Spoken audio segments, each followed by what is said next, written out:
In The Economics and Politics of Race, Dr. Thomas Sowell says that Chinese, Jews, and Japanese are overachievers, and blacks, Puerto Ricans, and Mexicans are underachievers. And it's all due to culture.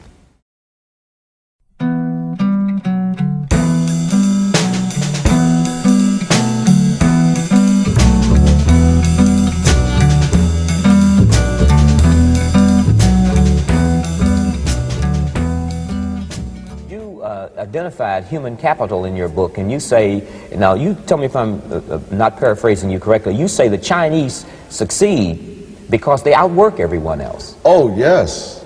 Is it that simple? In a sense, yes.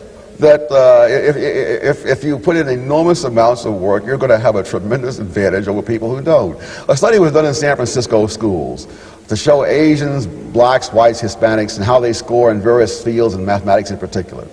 And there were vast differences, for example, between the Asians and blacks in terms of how many got high math grades.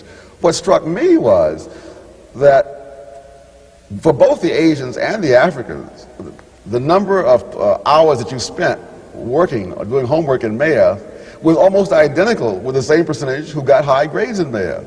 So that whether you're black or Chinese, if you spend an awful lot of time on the math, you're going to be doing better than the person who's not.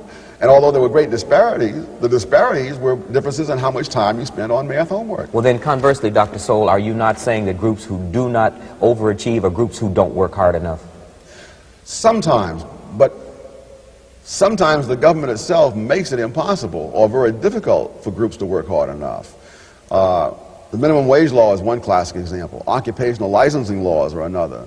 Insofar as the school system fails, those groups that don't have an independent educational tradition are lost. Whereas if you have that independent tradition, even if you go to a bad school, if the parents can help you, if you get the maximum that you possibly can from the books and so on, you still may achieve quite a lot.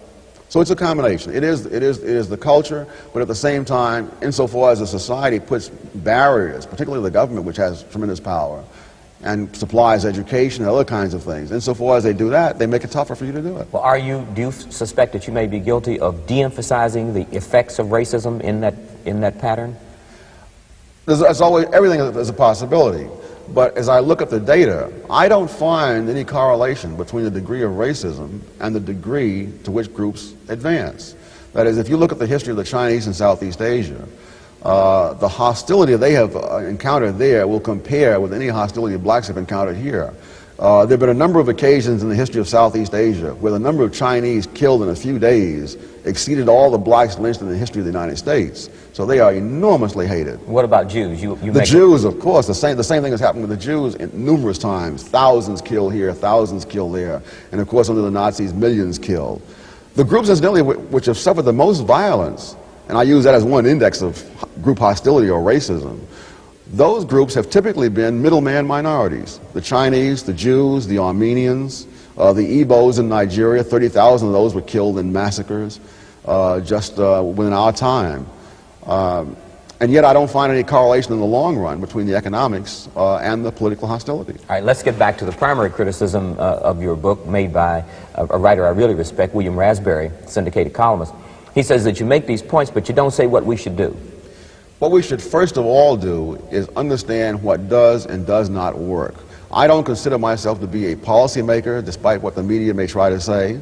I consider myself to be someone who tries to supply facts so that those who do make policy will know what they're talking about, as they usually do not. Now, speaking of what the media says, you have stopped giving interviews for the last couple of years. Yes, I should have stopped many years before that, actually. Why do you say that? I see no correlation between what I say and what the media reports. One of the most hideous things that I've seen reported was on the CBS Morning News, where they said or suggested that I was a believer in the theory of genetic inferiority of blacks. Now, I have been arguing against that theory for more than 10 years, and I don't know how many books, how many articles, and how many lectures. This was so well known that British television tried to arrange a debate between Arthur Jensen and me. I don't know why the word got to London, but it never got to Washington. So you have been wary, to say the least, of the media. I think that's an understatement.